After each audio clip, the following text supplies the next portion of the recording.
No, takže hodiny som praskla, tak ich nebudem robiť, tak si poďme opliesť takéhoto zajačika k Veľkej noci, pretože v tejto chvíli budem musieť tie hodiny aj ich manžela rozobrať. Myslela som si, že to zvládnem, že to dám, ale nepodarilo sa.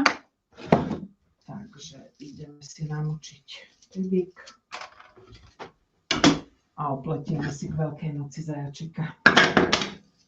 Ak máte nejaké otázky na mňa, napíšte mi ich do komentárov. Takže namačam pedik do vody.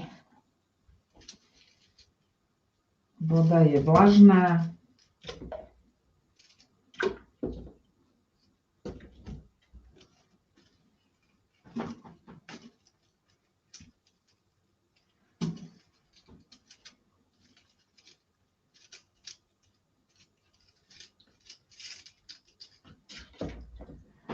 No, napíšte mi, odkiaľ pozeráte, z akého mesta.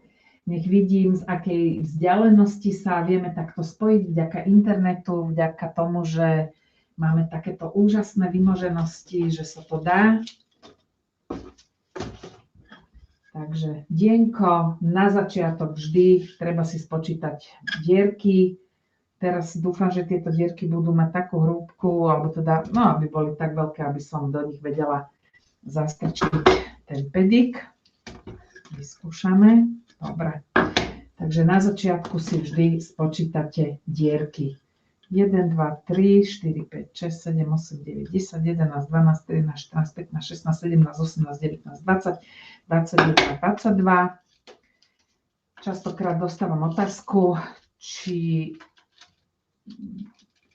musí byť nepárny alebo párny počet dierok pri pletení, keď chce niekto dosiahnuť z vonkajšej strany košíka špirálový vzor.